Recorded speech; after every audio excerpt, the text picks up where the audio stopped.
Tu fais le compte à rebours ou c'est déjà lancé? C'est bon, c'est lancé, tu peux y aller. Ok, parfait. Eh ben, bonsoir à tout le monde. Merci de me rejoindre sur cette session Teams éducation, où on va parler un petit peu de ces plus-values pour l'enseignement, mais aussi de ces différences par rapport à la version business. Euh, un petit Un petit mot sur mon profil avant de commencer. Donc, je m'appelle Laurent Carlier, je suis EdTech consultant et j'accompagne les acteurs de l'éducation et de la formation scolaire supérieure et internationale dans leurs projets numériques autour d'Office 365 Éducation, mais aussi autour des équipements tablettes sur toutes les phases indispensables, que ce soit les phases de conduite du changement, l'adaptation des nouvelles pratiques pédagogiques, la gouvernance technique, mais aussi les licences. Je suis MVP Teams, mais aussi MAI Master Trainer. C'est une certification délivrée par Microsoft Corp pour tous ceux qui forment massivement les enseignants sur Office 365 et les autres outils. Je travaille pour Digiteam. Nous sommes Microsoft Gold Partner, mais aussi certifié par Corp comme partenaire mondial de formation sur les environnements Microsoft Éducation. Vous pouvez me joindre sur l'adresse mail que vous voyez à l'écran, sinon sur LinkedIn, mais aussi sur Twitter. J'interviens assez régulièrement sur des events en ligne et je vous ai mis les petites icônes des 3 derniers pour lesquels je suis intervenu. Donc le Collab 365 était le mois dernier, mais aussi pour le groupe European Teams User Group qui a réalisé 2 événements en ligne où j'ai fait des communications sur la version éducation. Le premier était en octobre dernier et le dernier, c'était le mois dernier, en fait. Voilà. L'agenda que je vous propose en 6 points. Si vous avez des questions, vous pouvez les poser dans le chat, je crois. Patrick, c'est ça? Tu as activé le chat pour... Ouais, tout à fait. Ok, Les gens peuvent poser des questions. On y répondra si on sait, sinon on te les garde pour la fin. voilà, parfait. Donc n'hésitez pas, hein, s'il y a quoi que ce soit qui vous tracasse ou sur lesquels vous souhaiteriez avoir une explication, faites-le dans le chat. Donc, 6 points. Un premier point de situation, un deuxième point sur Teams éducation, ce qu'il faut savoir par rapport à la version business. On fera une petite partie démo. On fera un gros focus sur les classes virtuelles parce qu'il y a beaucoup de choses qui se passent aujourd'hui dans le monde et si on ne veut pas tomber dans certains pièges, eh ben, il est recommandé d'avoir certains cheminements que je vous expliquerai tout à l'heure. Les questions à se poser sur quand on déploie Office 365 éducation et on terminera sur ce qui arrive et ce qu'on attend. Petit point de situation. Alors, je vous ai mis une carte qui vient du site de l'UNESCO qui parle d'elle-même. Hein. Vous le voyez à l'écran, c'est assez phénoménal. C'est une carte qui représente donc en fuchsia, couleur fuchsia, les pays où les écoles ont été partiellement fermées, en violet les pays où l'ensemble des écoles ont été fermées et en bleu les pays où les écoles sont toujours ouvertes. Donc ça vous donne un petit peu une échelle de ce qui se passe aujourd'hui dans le monde de l'éducation. Vous avez les chiffres, hein, donc 90,2% des apprenants au jour d'aujourd'hui sont touchés par cette situation et surtout par le fait de continuer à apprendre à distance. Et il y a 191 pays où c'est en total blackout sur les écoles.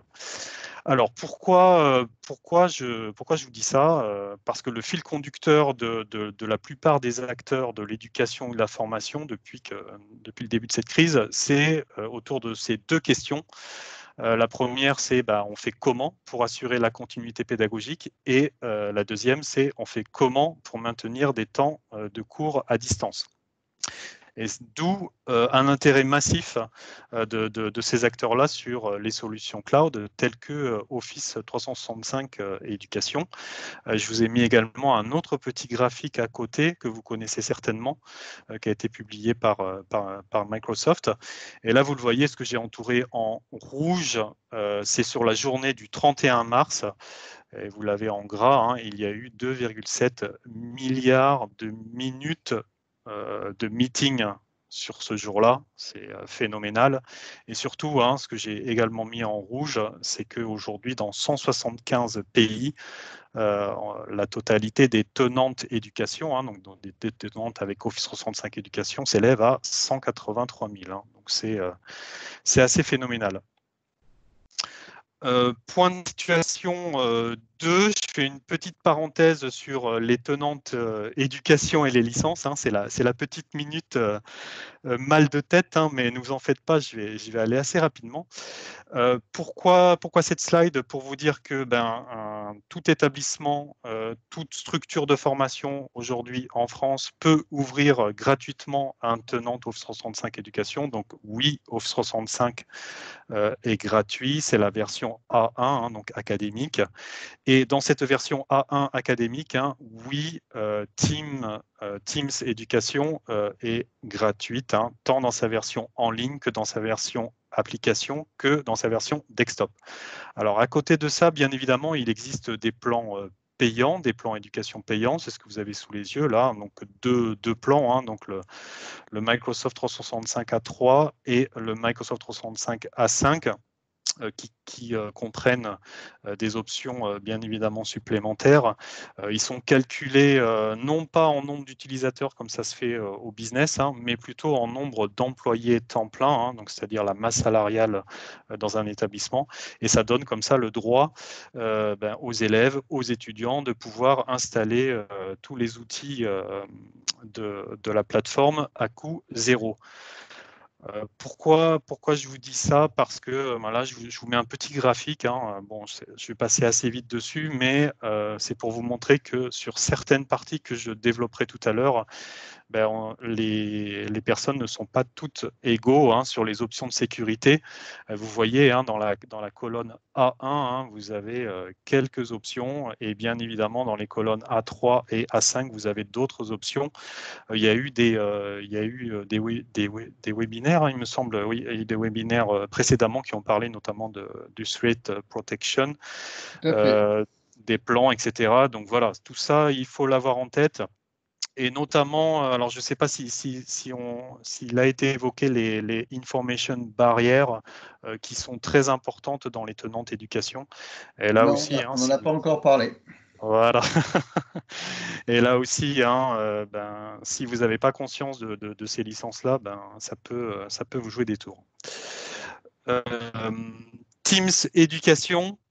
Alors, qu'est-ce qu'il faut savoir sur Teams Éducation? Alors, Teams, c'est la pierre angulaire d'Office 365 Éducation, et surtout, je l'ai mis en rouge parce que c'est une dérive que je vois maintenant très régulièrement. Non, Teams n'est pas qu'un simple outil de chat et de visio.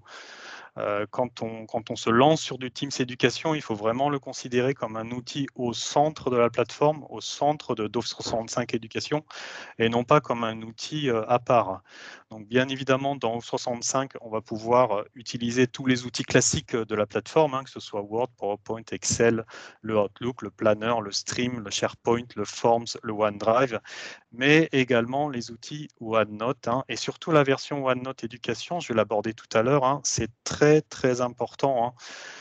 Si vous abordez le Teams Class, si vous créez une Teams Class sans mettre à côté un OneNote, c'est comme si vous aviez un bolide sans moteur. Donc c'est un peu dommage. Donc voilà, il faut absolument avoir conscience de la présence de ce OneNote à côté de cette version, à côté de ces outils-là. Donc vous avez les outils classiques, je reviendrai dessus juste après, sauf le devoir que vous n'avez pas dans la version business. Mais également, vous pouvez ajouter des onglets. Il y a tout un catalogue d'applications que vous pouvez ajouter en onglet.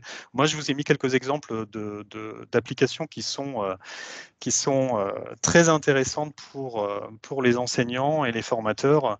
Je vous montrerai certaines d'entre elles. Donc Flipgrid, c'est la plateforme de vidéo. Wakalet, c'est pour poster des posts genre sur un tableau virtuel. Ça ressemble beaucoup à Padlet pour ceux qui connaissent. WooClap, c'est un petit petit outil pour faire tout un tas de quiz. MindMaster, c'est pour faire les cartes heuristiques. Quizlet, c'est pour faire les flashcards. Le Merge Edu, c'est pour faire de la réalité augmentée. Le Insight, je vous le montrerai tout à l'heure. Mindono, pareil, hein, pour faire des cartes heuristiques. On peut rajouter des sites web. Donc, qui veut dire site web? Si vous utilisez beaucoup d'outils en ligne, eh ben, vous pouvez les incorporer directement dans le Teams.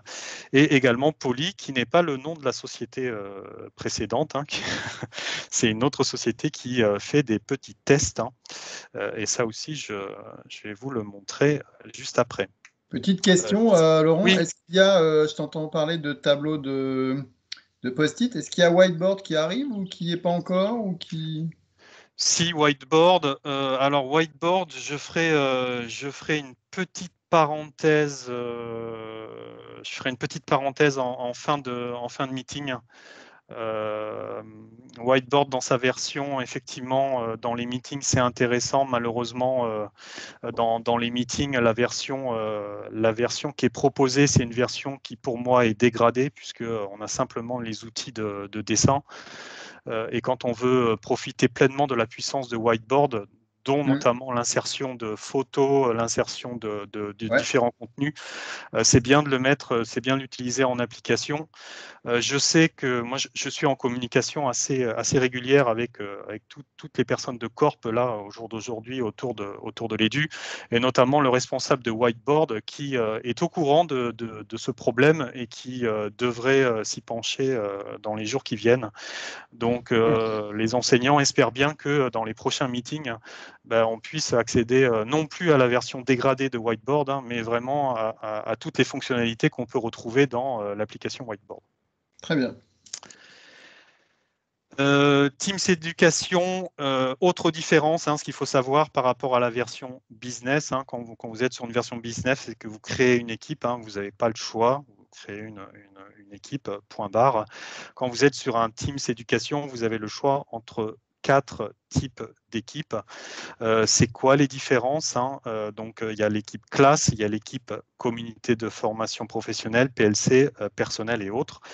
Pour les teams classe, comme son nom l'indique, c'est pour créer des teams classe. Ce qui vient quand vous créez une équipe team classe, c'est un OneNote dans sa version éducation, qui est bien différente de la version OneNote Business, puisque dans la version éducation, il y a 3 espaces qui sont créés automatiquement, qui sont la bibliothèque de contenu. C'est là où l'enseignant va déposer ses ressources.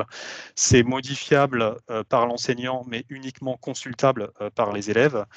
L'espace de collaboration qui, comme son nom l'indique, va permettre à tout le monde dans une classe, que ce soit l'enseignant, les élèves ou les étudiants, de pouvoir collaborer, écrire, et également les portfolios individuels des étudiants et des élèves. L'autre type d'équipe que vous avez, c'est les PLC. C'est utile pour, par exemple, des groupes d'enseignants ou des groupes de formateurs qui veulent travailler ensemble sur les curriculums, sur les évaluations, qui veulent échanger. Donc, dans ces cas-là, pour eux, c'est intéressant de partir sur ce type de classe, type de team, pardon. Quand on crée un PLC, il y a un OneNote. Ce n'est pas le même OneNote que le Teams Class, c'est le OneNote qui ressemble beaucoup à la version business, puisqu'il n'y a pas d'espace spécifique. C'est des sections que l'on crée comme on le souhaite et qui sont éditables par tout le monde, sauf si on met en place des paramètres. Pour le Teams personnel, c'est plus par rapport aux administratifs. Donc là aussi, ça vient avec une version qui ressemble beaucoup à la version OneNote de classe, où il y a une bibliothèque de contenu, un espace de collaboration et les portfolios des personnels. Et puis la dernière, hein, autre, qui est une sorte d'équipe qui arrive simplement avec du chat, des espaces de stockage et pas de OneNote. Si on veut créer un OneNote, on peut le faire, mais nativement, il n'y a pas de OneNote qui est créé par défaut. Il y a des questions, Patrick, ou pas? Ou je passe à la version démo? Non, c'est bon, je pense. Ok. Je m'excuse. Oui, dis-moi. Bonjour. J'ai une question parce que pour la simple raison, je n'ai pas le volet de conversation active. C'est pour ça, est-ce que je peux vous poser la question maintenant? Je ne sais pas, Patrick. C'est toi qui... On va en prendre une ou deux. Après, on va plutôt laisser Laurent. C'est ça marche. difficile d'être interrompu. Mais vas-y, pose ta question. Je vais être rapide. Pour l'application Whiteboard, on sait déjà qu'il y a une application qui est intégrée de préalable au niveau des Teams, n'est-ce pas? Oui. Est-ce que cette application, est-ce qu'il va permettre à un enseignant de donner la main à certains élèves pour qu'ils puissent écrire dedans? Genre, si on va simuler une classe réelle, dont l'étudiant va se représenter vers le board pour écrire, pour faire une formule quelconque, est-ce qu'il pourra faire la même chose au niveau de Teams, au lieu qu'on va se trouver avec l'ensemble des étudiants qui vont commencer à jouer, si on veut dire?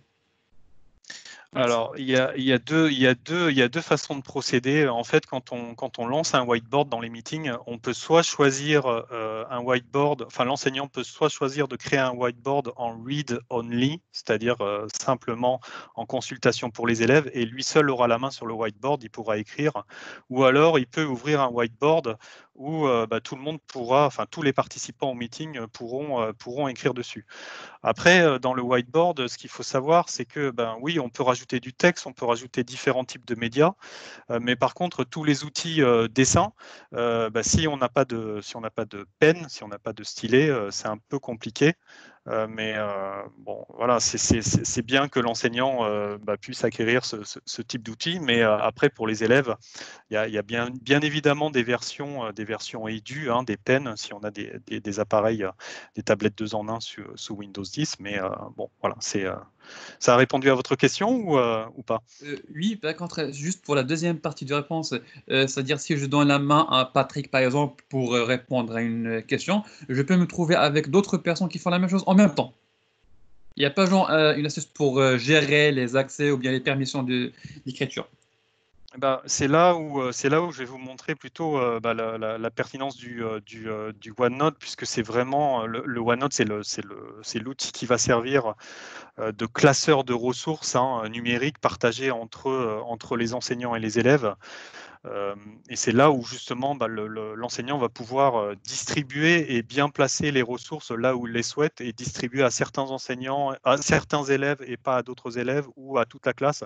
Tout dépend en fait du souhait qu'il souhaite faire. Le whiteboard est plus là comme un tableau, on va dire un tableau virtuel qu'on utilise vraiment à très court terme pour montrer, je ne sais pas, une formule de mathématiques, même si effectivement dans le OneNote, on a également les outils de dessin qui vont permettre à un enseignant de dessiner, enfin d'écrire plutôt au pen la résolution de tel ou tel problème mathématique. Merci.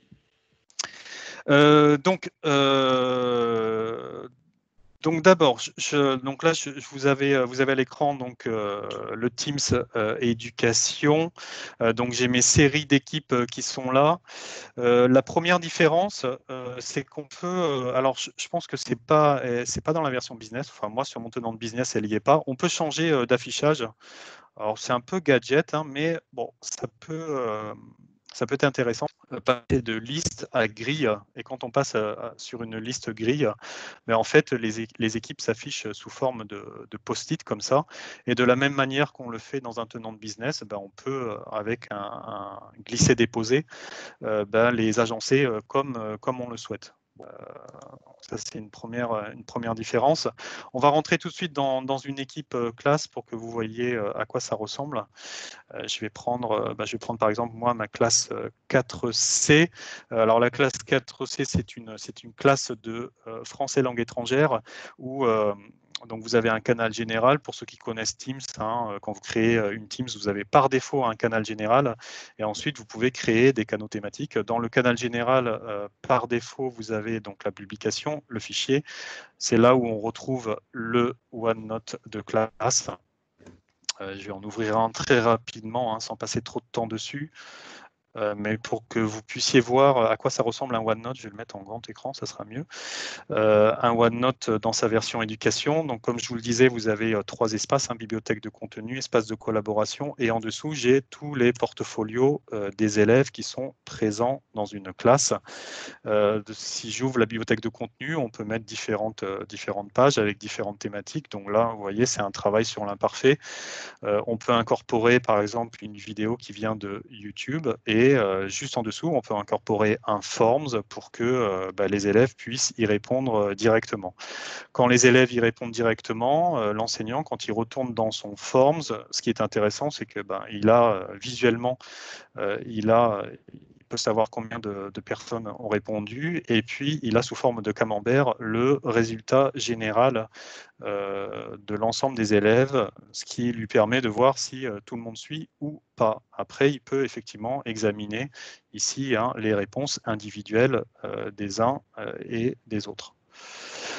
Donc voilà, voilà pour la bibliothèque de contenu. On peut rajouter des textes qui viennent avec alors, je ne sais pas si vous le connaissez, un petit. Alors, moi, je ne l'ai pas sur ma version, il faut que j'ouvre à nouveau. Un petit plugin que vous pouvez rajouter sur Chrome, Firefox, Edge, qui s'appelle Clip to OneNote, qui est pas mal parce que comme ça, quand vous tombez sur un article, vous pouvez l'envoyer directement dans un OneNote. Vous voyez ici, ça a été capturé sur ce site-là, pardon. Et comme ça, l'enseignant peut, sans devoir retaper tout le texte, pouvoir éventuellement le transformer, parce que quand le clip to OneNote l'envoie vers le OneNote, le contenu de l'article est éditable. Donc ici, la bibliothèque de contenu, les espaces de collaboration et bien évidemment à côté les portfolios individuels. À côté de ça, on peut créer bien évidemment des canaux. Alors là, il n'y a pas forcément de règles établies. Il y en a qui créent des canaux en fonction des trimestres, il y en a qui créent des canaux en fonction des semestres, il y en a qui créent des canaux en fonction de thématiques. Ici, c'est des canaux qui ont été créés sous forme de chapitres. Tout dépend bien évidemment du type de classe. Est-ce que vous faites une classe par matière? Ici, c'est par exemple une classe de français langue étrangère. Ou est-ce que vous faites une classe que j'appellerais une supraclasse qui va regrouper différents types de matières? Tout dépend bien évidemment de votre réflexion, et j'en parlerai tout à l'heure, les questions qu'il faut absolument se poser quand on déploie Teams en version éducation. Donc si j'ouvre par exemple un canal production écrite, comme je vous l'avais dit, on peut rajouter ici avec le plus, mais vous le connaissez, différents types d'onglets. Il y en a tout un tas. Je vais vous en montrer certains. On peut rajouter par exemple un PDF. C'est un PowerPoint d'ailleurs, un PowerPoint, et ce qui est bien, c'est qu'à chaque fois que vous ajoutez quelque chose, ça ouvre la discussion. Donc là, on peut lancer comme ça une discussion, l'enseignant peut lancer une discussion avec ses élèves sur, là c'était, lisez ce texte et essayez de trouver pourquoi on utilise l'imparfait là et pourquoi on utilise le passé composé là. Et là, les élèves vont pouvoir interagir entre eux. On peut également rajouter, je vous en parlais tout à l'heure, Wakalet, qui est un petit outil très intéressant qui ressemble au Padlet, qui permet de poster comme ça aux élèves, de poster tout un tas de contenu. Alors, il est dans la liste, je vais le... Hop, Wakalet, ici, là. À quoi ça ressemble concrètement? Je vous montre un exemple. Hop. Donc là, ça ressemble à ça. Vous voyez, c'est un espèce de board. Et sur ce board, on a des espèces de post-it, post-it étiquettes, que les élèves ont posté sur la thématique ville et campagne. Quand on veut poster quelque chose, c'est très simple. Il suffit d'appuyer sur le plus. Et vous voyez, on peut poster une URL, du texte, YouTube, du tweet, de l'image, du PDF, du Google Drive, ou va chercher dans OneDrive ou Flipgrid, et je vais revenir dessus juste après. Donc vous voyez, ça offre des possibilités assez intéressantes. Wakalet, c'est un outil qui est gratuit, bien évidemment, pour les enseignants comme pour les élèves, et qui est accessible directement avec son compte Office 365 Éducation. Donc, pas besoin de créer un compte supplémentaire. L'élève comme l'enseignant se connecte avec son compte Office 365 Éducation et tout de suite, il a accès à l'outil. Lexique, on peut travailler sur, tout à l'heure, je vous parlais de carte heuristique. Je vais vous montrer un exemple. Hop, voilà, donc c'est une carte heuristique qu'a lancé l'enseignant. Vos habitudes au passé, il a fait la première bulle et tous les élèves ont pu rajouter d'autres bulles. Voilà, donc ça a été fait avec MindMaster. Toujours dans le vocabulaire, l'outil de quiz dont je vous parlais tout à l'heure, WooClap, qui est une entreprise, qui est d'ailleurs une entreprise belge. Pareil, WooClap, comme WooClap est gratuite pour les enseignants comme pour les élèves et accessible directement avec un compte Office 365 Éducation. Et là, vous voyez, c'est une petite activité de nuage de mots où on a le mot loisir, vous pouvez penser à quoi? Et là, en fonction des réponses, plus le mot a été nommé, plus il est gros. Vous voyez, ça permet comme ça de travailler vraiment totalement à distance sans avoir besoin d'être présent en classe. Production vidéo, Flipgrid. Flipgrid, c'est aussi un autre petit outil qui permet aux élèves, vous allez voir un exemple là, le temps que ça ouvre, la classe de Laurent, donc qui permet aux élèves de s'enregistrer et l'enseignant va pouvoir récupérer comme ça toutes les vidéos de ses élèves. Pour un élève, c'est vraiment très simple. Il suffit qu'il appuie sur le gros bouton plus. Il peut s'enregistrer à partir d'un navigateur. Il peut installer gratuitement l'application Flipgrid sur son smartphone ou sur sa tablette. Et ça permet comme ça vraiment d'avoir un continu sur ces élèves, la production qu'ils font, etc., etc. Donc ça, c'est gratuit aussi, Flipgrid. C'est vraiment un outil que je vous recommande. Dans les paramètres, ce qui est différent également par rapport à la version business, quand on va sur les paramètres, on a ici, donc j'ouvre, propriétaire, c'est-à-dire l'enseignant, et membre, c'est les élèves. Et ce qui est bien, c'est qu'on a aussi des petits carrés là. Et en fait, ça, si je coche ici, en fait, ça va bloquer les conversations des élèves dans les canaux.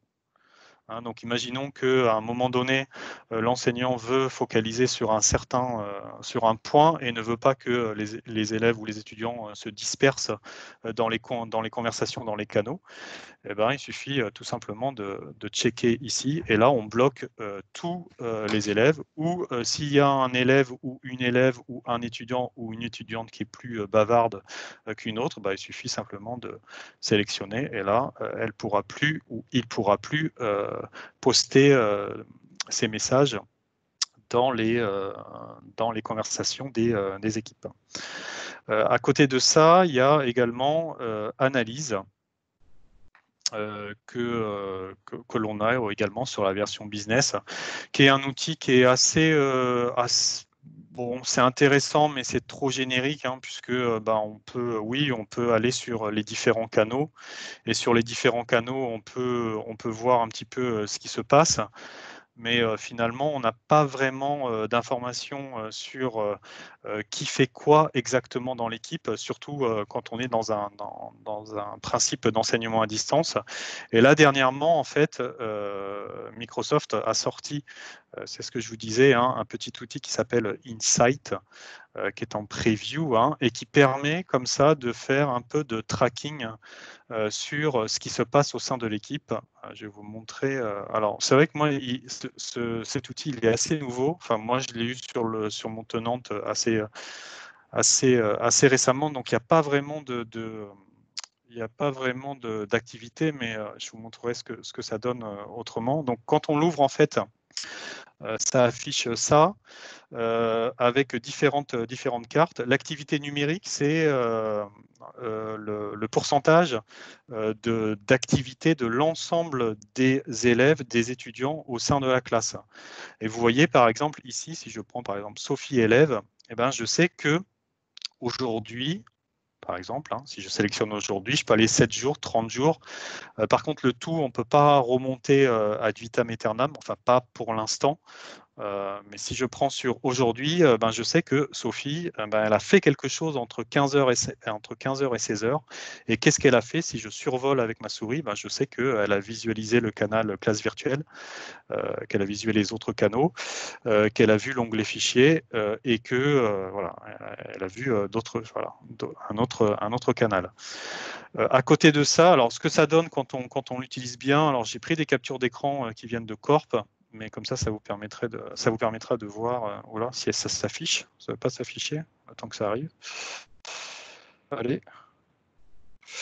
Voilà. Est-ce que vous avez le visu? Je pense que vous l'avez. Hein.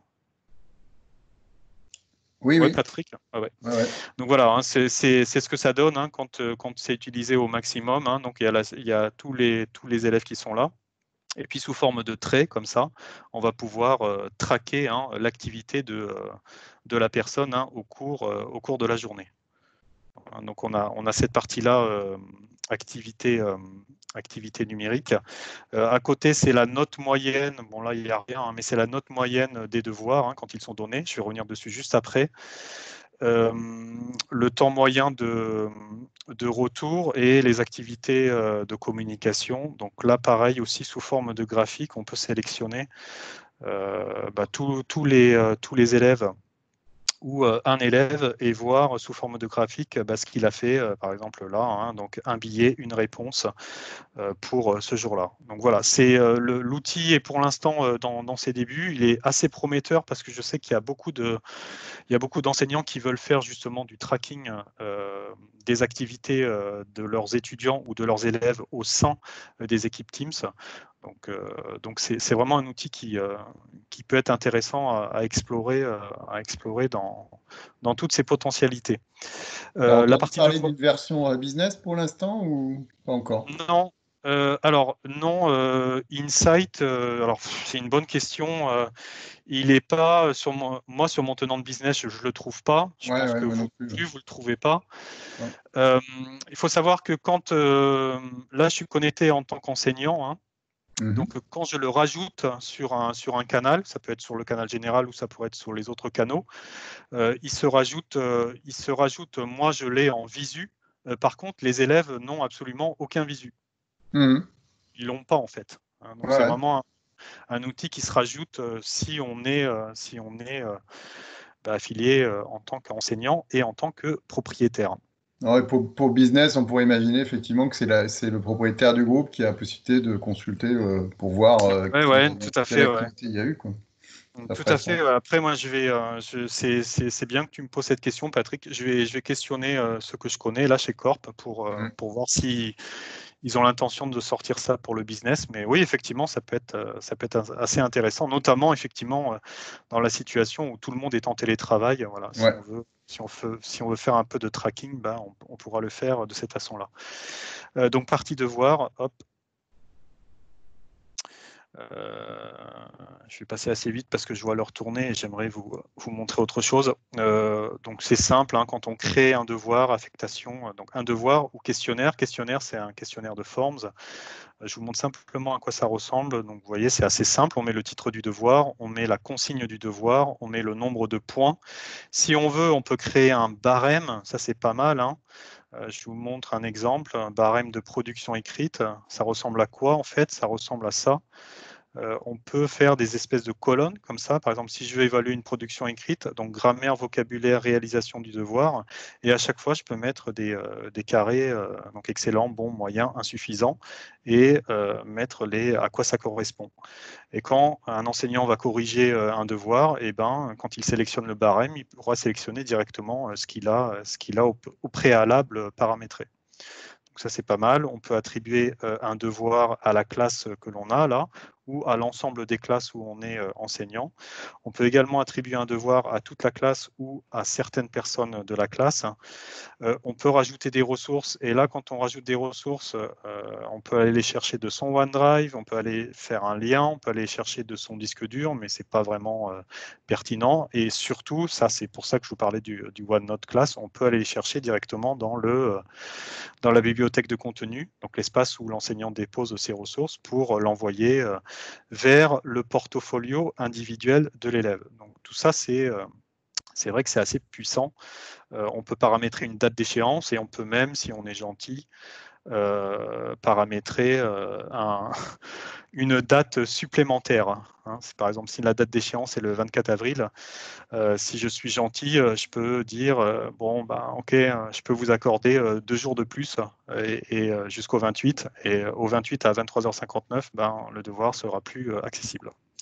Voilà ce qu'on peut faire au niveau du Teams Class. On peut bien évidemment, et ça c'est très intéressant, faire une chaîne vidéo de la classe, et ça renvoie vers l'outil Stream que vous connaissez peut-être au sein d'Office 365. Et dans l'outil Stream, on peut faire comme ça des chaînes qui sont uniquement réservées aux membres de la classe.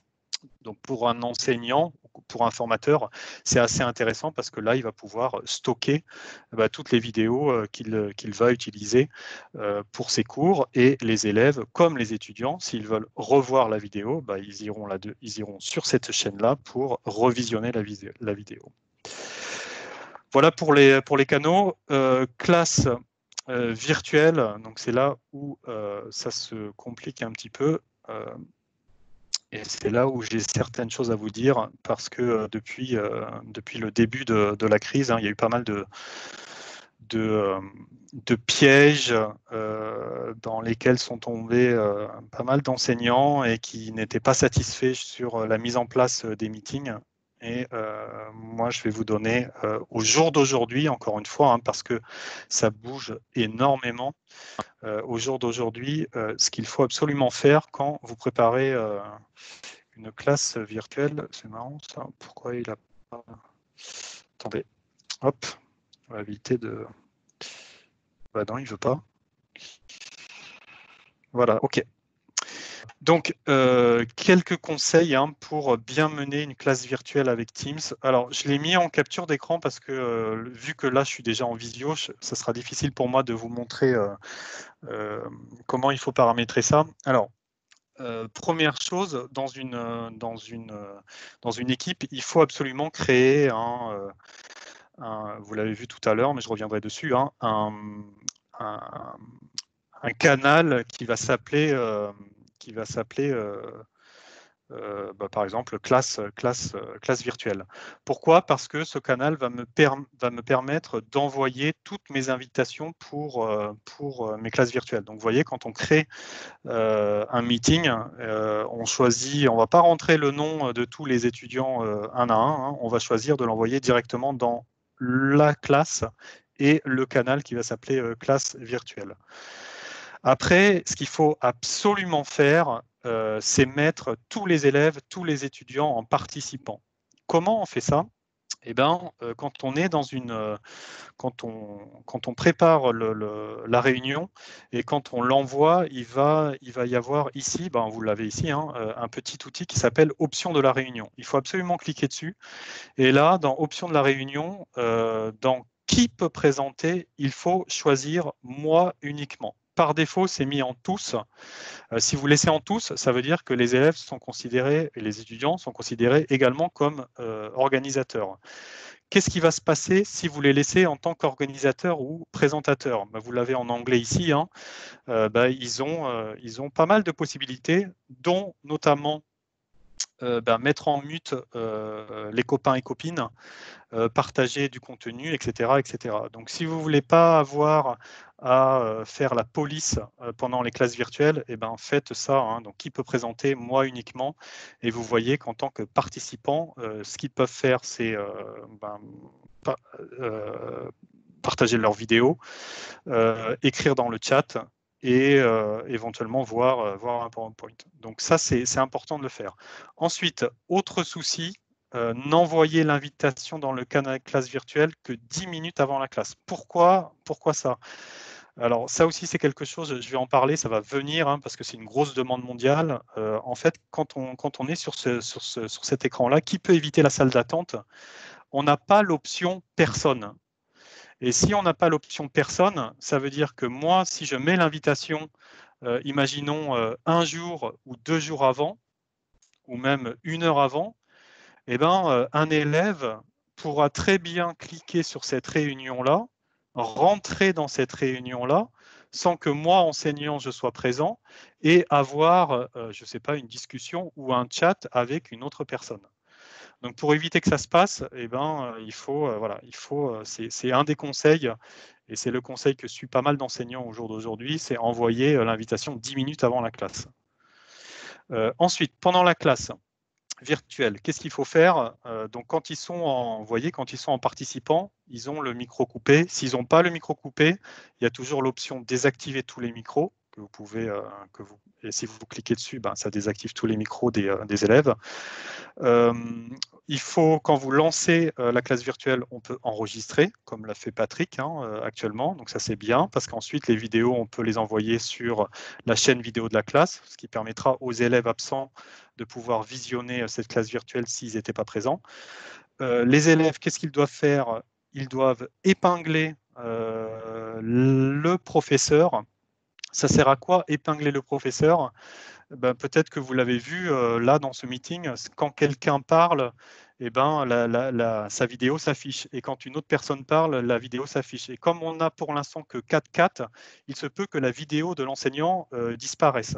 Donc pour éviter que la vidéo de l'enseignant disparaisse, il faut absolument demander aux élèves de épingler ici la vignette de l'enseignant. Ensuite, pendant la classe, on peut lancer, alors ça je vais revenir dessus parce que ça va venir aussi, pour vérifier qui est présent dans cette classe virtuelle, on peut lancer à partir du petit bot Forms un petit sondage. Vous voyez là par exemple ici, j'ai mis un exemple, cliquez sur le bouton oui pour valider votre présence. Et donc là, tous ceux qui sont présents dans le meeting vont cliquer sur oui. Et moi, ensuite, dans Forms, je vais pouvoir comme ça récupérer toutes les personnes tous les noms de tous les étudiants et étudiantes qui étaient présentes pour cette classe virtuelle. Après la classe virtuelle, ce qui est important, il ne faut pas cliquer sur le bouton rouge là, parce que si vous cliquez sur le bouton rouge, c'est vous, enseignants, qui partez, mais les élèves peuvent rester. Donc, vous voyez, on retourne dans le même problème que l'on avait avant la classe virtuelle. Donc, il ne faut pas cliquer sur le bouton rouge, il faut cliquer sur « Mettre fin à la réunion ». Quand vous cliquez sur « Mettre fin à la réunion », ça pousse tout le monde dehors. Donc, tous les élèves partent de la classe virtuelle. Ensuite, l'autre problème, c'est que dans le calendrier de Teams, il faut revenir sur l'invitation que vous avez créée et faire annuler. Pourquoi? Parce que si vous ne le faites pas, l'invitation va rester et comme je vous le disais tout à l'heure, rien n'empêche un élève ou plusieurs élèves de recliquer sur une invitation de la semaine dernière pour avoir un chat entre eux. Donc pour éviter ça, il vaut mieux annuler la réunion. Et bien évidemment, une fois que la réunion est terminée, il faut insérer la vidéo dans la chaîne vidéo stream que je vous ai montré tout à l'heure. Voilà, ça c'est vraiment ces trois parties-là, si vous les suivez correctement, vous n'aurez pas de problème si vous menez une classe virtuelle avec vos étudiants et vos élèves. Dernière chose, pour les classes virtuelles, ce qui est important, comme on l'a vu tout à l'heure, la version desktop, la version application de Teams est gratuite. C'est bien que les élèves, les étudiants la téléchargent. S'ils se connectent à partir d'un navigateur, attention, parce que là aussi, il y a énormément de frustration, surtout chez les gens qui utilisent Firefox. Firefox, je suis désolé pour vous, mais la vidéo n'est pas supportée. Donc, utilisez un autre navigateur, soit Edge, soit Chrome, et c'est pareil pour Safari. Si vous connectez avec le navigateur Safari, la vidéo n'est pas supportée. Donc attention à ça. Moi, mon conseil, c'est vraiment que tout le monde télécharge gratuitement soit l'application, soit la version desktop, et quand il y a des classes virtuelles, se connecte avec ces outils. Il y a des questions, Patrick, ou pas? Non, pas de questions, mais je pense qu'on en aura à la fin, t'inquiète. Voilà. Question essentielle, très rapide, à se poser avant de déployer Teams, puisque beaucoup d'établissements se sont retrouvés dans l'urgence de déployer Office 365 Éducation pour avoir Teams.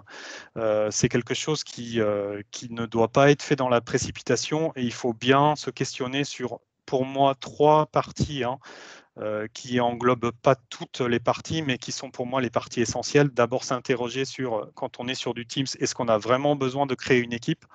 Et ça, c'est la même chose pour le business. On voit souvent qu'il y a des gens qui créent des équipes, mais qui finalement se rendent compte qu'ils auraient très bien pu faire un chat de groupe et ça aurait répondu à leurs besoins. Et là, en fait, ils ont créé une équipe qui ne sert à rien. Qui peut créer une équipe? Ça, c'est essentiel, surtout dans les Teams éducation. Attention à ça, hein, parce que si par défaut c'est open bar pour tout le monde, ce qui veut dire qu'un enseignant peut bien évidemment créer une équipe, mais ça veut dire aussi qu'un élève peut aussi créer une équipe. Donc si vous mettez pas en place des stratégies dans le centre d'administration de Teams, notamment, ou par différents types de procédés, il peut y avoir des surprises. Le chat privé, est-ce que vous le laissez ouvert aux élèves? Attention à ça parce que c'est une grosse question. Si vous les jugez responsables, on peut le laisser ouvert. Par contre, si vous êtes avec des publics jeunes ou des publics sur lesquels vous vous questionnez, il vaut mieux le brider, hein, pour éviter qu'il y ait des dérapages. Alors certes, on peut faire du tracking sur le chat one-to-one, mais là aussi, ça dépend de votre version de licence, hein. Donc c'est vraiment une question à se poser. Quel modèle d'équipe pour les équipes classes? Quelle nomenclature pour le nom des équipes? Ça, c'est très important. Il faut que toutes les équipes classes s'appellent de la même façon. Est-ce qu'on peut automatiser la création des équipes classes aussi, hein, il faut se poser cette question. Dans le comprendre l'histoire des fichiers équipes, fichiers personnels. Pareil, équipe, conversation de groupe, c'est quoi les différences? L'emplacement des différents fichiers, il faut le savoir. Les interrelations entre Teams et OneNote, j'en ai parlé tout à l'heure, ça aussi, il faut bien le comprendre. Et puis, le droit et accès selon les profils. Puisque contrairement à une version business, enfin quoique dans la version business, on peut faire du paramétrage suivant les profils, mais dans la version éducation, c'est vraiment très fort, hein. Il y a vraiment deux types de profils, type enseignant ou administratif et profil élève. Il faut bien comprendre, comment on va paramétrer tout ça pour éviter tout dérapage. Et il y a la question des extérieurs aussi. Est-ce qu'on met les extérieurs? Et si on met les extérieurs, quel droit on donne aux extérieurs? Mais je pense que c'est les mêmes questions pour le business. Enfin, pour le définir, hein, c'est bien évidemment pour les Teams, les stratégies de rétention, expiration, archivage et bien évidemment toute la conduite du changement, hein, comment former sur le long terme mes enseignants, mes personnels, hein. C'est vraiment c'est pas de la formation sur one shot, c'est pas parce qu'on a vu un ou deux tutos sur YouTube qu'on va pouvoir se débrouiller parfaitement sur Teams Éducation. Il faut vraiment considérer cette partie-là. Et c'est la même chose pour les responsables informatiques sur la bonne gestion éducation de la plateforme. Parce qu'il y en a beaucoup qui sont demandeurs et qui se posent des questions. OK, je suis devant une plateforme cloud. J'ai lu des choses pour les tenantes business, mais ce qui se dit pour les tenantes business, ce n'est pas forcément vrai pour les tenantes éducation. Donc, quels sont les bons cheminements, quelles sont les bonnes pratiques à mettre en place? Je termine avec ce qui a été fait et ce qui est fait. Et là, je vous ai mis en haut à droite, vous le connaissez peut-être, hein, c'est le Microsoft Teams User Voice. Pour ceux qui ne connaissent pas, c'est un site internet qui a été mis en place par Corp et qui permet comme ça de faire remonter des demandes à Corp sur des choses que vous souhaiteriez voir apparaître tant dans les tenantes éducation que dans les tenantes business. Alors, je vous ai mis quelques petites captures d'écran de ce qui a été terminé. Donc, il y a des choses qui sont intéressantes. Il y avait une grosse demande sur rejoindre une équipe par code. Donc, ça, c'est possible, c'est terminé.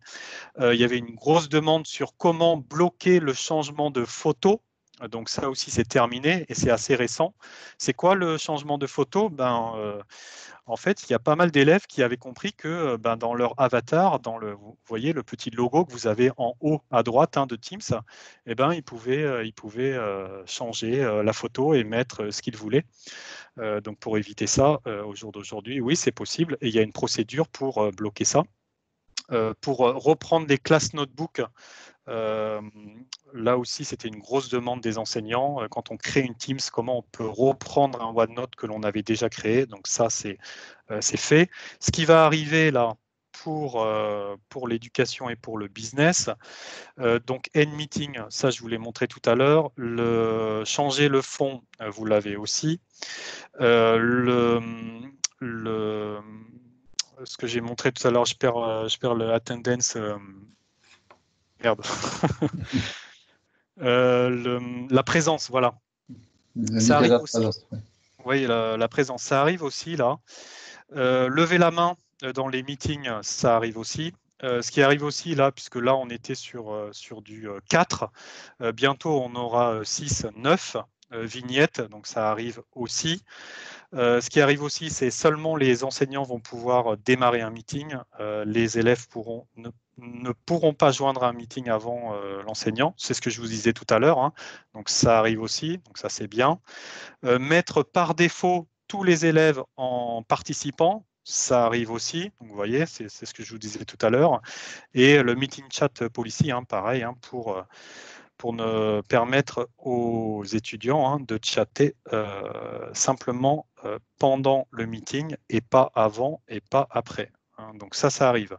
Par contre, ce qu'on attend, et là, si vous êtes sur Microsoft Teams User Voice, allez-y voter. Hein. C'est vraiment, il faut absolument que vous votiez parce que voilà, la première chose, c'est wait in lobby for students. C'est ce que je vous disais tout à l'heure, hein, pour éviter qu'ils puissent rejoindre une classe virtuelle avant l'heure, hein, pour avoir simplement qui peut bypasser le lobby, avoir personne. Donc là, il faut voter pour ça. Permettre dans un meeting de faire du split de sessions pour avoir des breakout rooms. Alors, qu'est-ce que c'est ça, les breakout rooms? Imaginons que vous lancez une classe virtuelle et que pendant la classe virtuelle, vous sépariez les élèves en groupes. Donc, chaque groupe va devoir produire une tâche. Et pour que les élèves puissent travailler ensemble sur la tâche qui leur est attribuée par groupe, en fait, on va créer des petits meetings. D'accord? Donc, aujourd'hui, on peut le faire, mais c'est un peu... pour le faire, ça demande pas mal de manipulation et c'est assez usant. Pour ceux qui veulent savoir comment on le fait aujourd'hui, envoyez-moi un mail ou contactez-moi sur Twitter, je vous montrerai comment on le fait. C'est long, hein, mais en tout cas, bon, il y a une demande et là, on voit que c'est planifié. Alors, planifié, hein, quand est-ce que ça va arriver, je ne sais pas. Mais voilà, continuez à voter hein, si vous voulez le voter. Augmenter les participants à 500. Ça aussi, c'est une grosse demande, hein, puisque aujourd'hui, la limite est fixée à 250 dans la version gratuite. Hein. Et quand on passe 250, on doit passer sur de la version A3 hein, pour avoir les live events qui montent jusqu'à 10 000 participants. Voilà, il y a pas mal d'enseignants qui se disent ouais, mais le gap, il est trop important entre 250 et 10 000. Donc, il y en a beaucoup qui demandent de monter hein, la version à 500. Donc là, on voit que c'est en cours d'évaluation, donc il faut voter. Hein. Ça aussi, c'est très important. Empêcher les élèves d'ajouter d'autres personnes pendant un meeting. Là, au jour d'aujourd'hui, même s'ils sont en participant, les élèves peuvent inviter une autre personne pendant un meeting. C'est super problématique. Donc là aussi, hein, allez voter, hein, parce que il faut absolument que ça change. Donc faire du track hein, de la présence des élèves hein, dans le Teams. Donc là aussi, c'est en cours d'évaluation.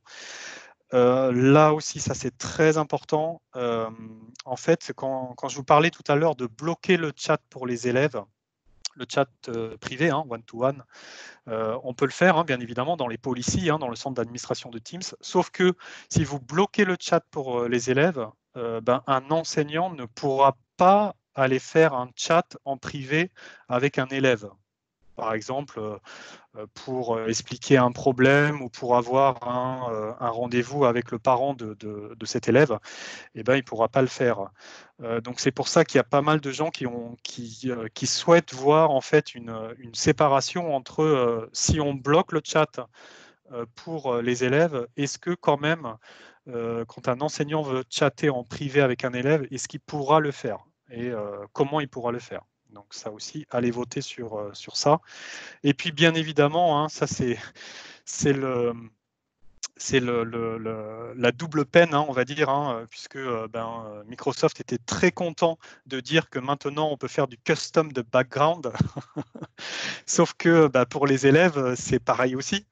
Et donc, soit vous autorisez, ou soit vous n'autorisez pas.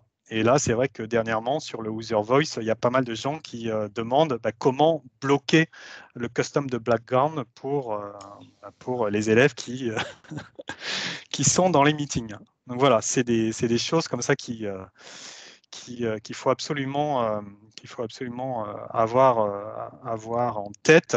Je partagerai ma présentation là, et dans la présentation, ce sera des liens cliquables sur toutes ces parties-là. Sinon, allez les chercher directement dans le Teams User Voice. Voilà, question? Bah écoute, merci beaucoup, c'était très intéressant, super clair, très riche. On a compris qu'il y avait plein de choses à découvrir spécifiques à l'EDU, donc c'est bien. Il n'y a pas de questions dans le chat, mais c'est le moment si... C'est Patrick? Oui. Si vous me permettez, c'est la même personne à nouveau, c'est Hotman. D'accord. J'ai deux questions rapides. Dites-moi. La première, c'est concernant l'application Flipgrid. Oui. Est-ce que les vidéos Oui. prises par Flipgrid, est-ce qu'elles sont enregistrées au niveau du tenant ou bien au niveau du serveur d'application? Si oui, comment peut-on être sûr et certain que cette application est sécurisée en termes de données? Parce qu'on parle toujours des données de titre personnel. Oui, alors attendez, puisque je suis toujours en partage d'écran. Alors elles sont pas hébergées au sein du tenant, elles sont hébergées chez Flipgrid. Et il y a une partie. Alors, est-ce que je pourrais retrouver ça? Attendez. Si vous tapez GDPR, voilà. Flipgrid Privacy Features, etc. Mais je pourrais, écrivez-moi les questions légales. Écrivez-moi. Enfin, il y a une autre. Voilà. Bon, là, il y a toute une littérature dessus. Bon, il y a déjà ça qui peut être intéressant à lire. Après, je sais qu'il y a d'autres documents, ça va être compliqué pour moi de les retrouver là, mais écrivez-moi et je vous mettrai en contact avec les personnes de Flipgrid. Dans le canal de la réunion, n'hésitez pas, vous pouvez échanger, hein, c'est fait pour aussi. Ouais. La deuxième question rapidement, est-ce qu'il y a une possibilité de retirer l'option de la réactivation des micros pour les participants? C'est-à-dire pour moi. Oui, alors au sein d'un meeting, imaginons que pendant la classe virtuelle, Patrick, l'étudiant Patrick, veut il est très partager. indiscipliné, il veut parler tout le temps. Tu vois, en plus, c'était par hasard. Hein. L'étudiant Patrick veut montrer à la classe la présentation sur laquelle il a travaillé la semaine dernière. À tout moment, quand un enseignant a paramétré sa classe virtuelle, comme je vous ai montré tout à l'heure, à tout moment, un enseignant peut réactiver le micro d'un étudiant, mais peut aussi monter, enfin upgrader l'étudiant, non plus en tant que participant, mais en tant que présentateur, pour qu'il puisse lui-même présenter et partager son écran pour montrer à tout le monde sa présentation. Et une fois qu'il a terminé sa présentation, l'enseignant pourra downgrader l'élève Patrick en participant. Perfectly. Mais quel que soit s'il était présentateur ou bien participant, il aura toujours la possibilité de réactiver son micro. Par contre, la question c'était seulement pour. Non, quand il est en participant, c'est pour répondre à cette problématique. Quand un élève ou un étudiant est mis en tant que participant dans un meeting Teams, il n'a pas la possibilité de parler. Normalement, on parle des principes de la réunion. Par contre, l'option, elle est accessible. Oui. Techniquement. C'est ce que je vous ai montré tout à l'heure. Pour éviter justement qu'un élève puisse ouvrir son micro ou couper le micro des camarades, il faut absolument les mettre en tant que participants. D'accord, merci.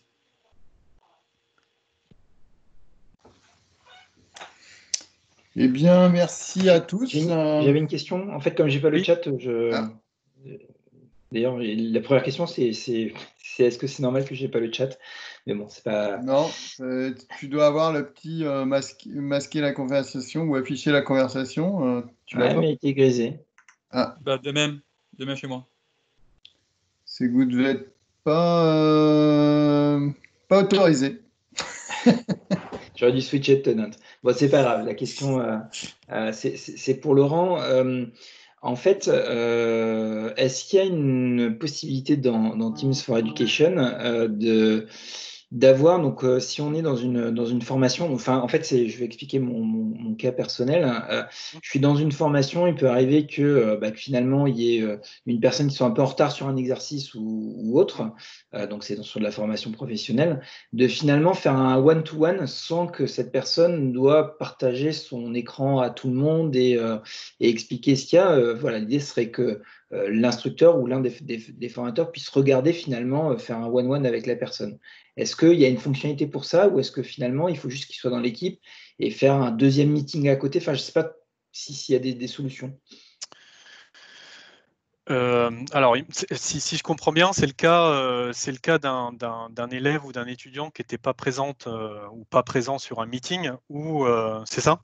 Si, il est là, mais lors d'un exercice, quand on est en présentiel, on passe derrière la personne et on va venir l'aider. On répond à sa question. On fait du spécifique. Et ça, Dans sur du ces cas-là, virtuel, ouais. quand tout le monde et qu'il n'y a qu'un seul Oui. partage et que tout le monde est au même endroit, comment on peut gérer ça en fait? Justement, c'est ce que j'expliquais tout à l'heure avec les breakout rooms Ouais. qui permettent au sein d'un meeting de créer des mini-meetings. Ok. Donc, le cas pour vous, pour répondre à votre question, c'est imaginons que je lance une activité en tant qu'enseignant et à un moment donné, alors je mets tous les élèves, tous les étudiants en groupe, et en plus de créer ces mini-meetings, je crée un autre mini-meeting qui pourrait s'appeler je ne comprends pas, j'ai des difficultés, j'ai besoin d'aide, Ok. etc., etc. Et donc un élève ou une élève ou un étudiant ou une étudiante qui a des difficultés pourra se connecter sur ce meeting qui s'appellerait j'ai un problème, j'ai une difficulté, et là l'enseignant pourra répondre directement à cet élève. D'accord. Et ça, c'est disponible aujourd'hui dans Teams for Alors, on peut Education le ou... faire. Encore une fois, voilà, ça prendrait trop de temps, mais écrivez-moi si vous voulez avoir la méthode. On peut le faire aujourd'hui. Oui, on peut faire des breakout rooms au sein d'un même meeting. Ça demande pas mal de manipulation, mais c'est faisable. Par contre, ce que je vous ai montré tout à l'heure, c'est que Corp est au courant de ça et qu'ils ont planifié que oui, on pourrait faire des breakout rooms au sein d'un même meeting. Ils ont communiqué ça pour l'édu, mais je pense que pour le business, ce sera pareil. Ce serait bien d'ailleurs qu'il y ait ça pour le business. Donc oui, c'est dans les cordes. Maintenant, vous le savez comme moi, hein, entre ce que dit Corp et le temps que ça arrive sur les tenantes européens, il peut se passer quelques temps. Mais si vous voulez savoir comment on fait ça, écrivez-moi et je vous envoie le process. Ok, oui, parce que et donc le corollaire de la question, c'était, mais tu as partiellement répondu. C'est moi forcément j'ai un tenant de business puisque c'est de la Oui. formation professionnelle et ma question par rapport aux licences que tu as montrées, etc. C'est est-ce que finalement j'ai intérêt à me dire bah tiens pour tous les sujets académiques et donc les formations pour nos clients d'avoir un deuxième tenant à côté pour bénéficier de fonctionnalités supplémentaires comme par exemple cette façon pour faire des breakout rooms, ou est-ce que finalement, autant que j'attende et puis que je reste sur mon tenant de business, quoi. Alors pour répondre à ta question, oui, c'est possible. Je prends un exemple, un exemple avec des clients que j'accompagne très régulièrement maintenant, qui sont les chambres des métiers et de l'artisanat, qui en fait, eux, ont deux entités. Ils ont une entité professionnelle et ils ont une entité aussi formation. Et dans beaucoup de chambres de métiers et de l'artisanat, ils ont effectivement, soit c'est le même tenante avec un sous-tenante derrière, ou soit c'est deux tenantes séparées, ou c'est un tenant de business et un tenante éducation. Il n'y a pas de contrainte d'être école ou d'être organisme de formation, à minima? Alors pour les tenantes éducation, oui. Alors ce qui se passe là, mais je mets des guillemets parce que Ouais. en fait quand une structure, on va appeler ça une structure, ça peut être une petite école, enfin peu importe, ouvre un tenant éducation, on peut l'ouvrir, ça se fait assez rapidement.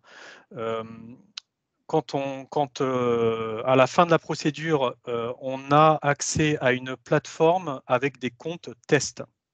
D'accord? Ok. Et la personne doit attendre le mail d'éligibilité de Microsoft. Qu'est-ce que c'est que ce mail d'éligibilité? En fait, Microsoft va vérifier que c'est bien une école, c'est bien un établissement, c'est bien un centre de formation qui peut déployer ce tenant édu. Une fois qu'on a reçu ce mail d'éligibilité, à partir de ce moment-là, le responsable informatique peut commencer à alimenter son annuaire et à déployer tout ce qu'il souhaite déployer. Donc ça, c'est vrai. Alors c'est vrai avant la crise. Maintenant, Microsoft a mis en place, mais ça, il faudrait vérifier parce que moi, j'ai eu le cas d'un client où c'était pas vrai. Mais Microsoft a dit que maintenant, c'est le fast checking sur les tenantes éducation. C'est-à-dire que quand un client ouvre un tenant éducation, il peut, sans attendre le mail d'éligibilité, commencer à alimenter son annuaire. Maintenant, voilà, c'est entre ce qu'ils disent et ce qui est fait, voilà, il peut y avoir un décalage, mais en tout cas, et c'est ce que je pourrais vous recommander parce que de temps en temps, le mail d'éligibilité tarde à venir. C'est normalement le mail d'éligibilité doit venir dans un mois après que vous ayez fait la procédure d'ouverture de tenante.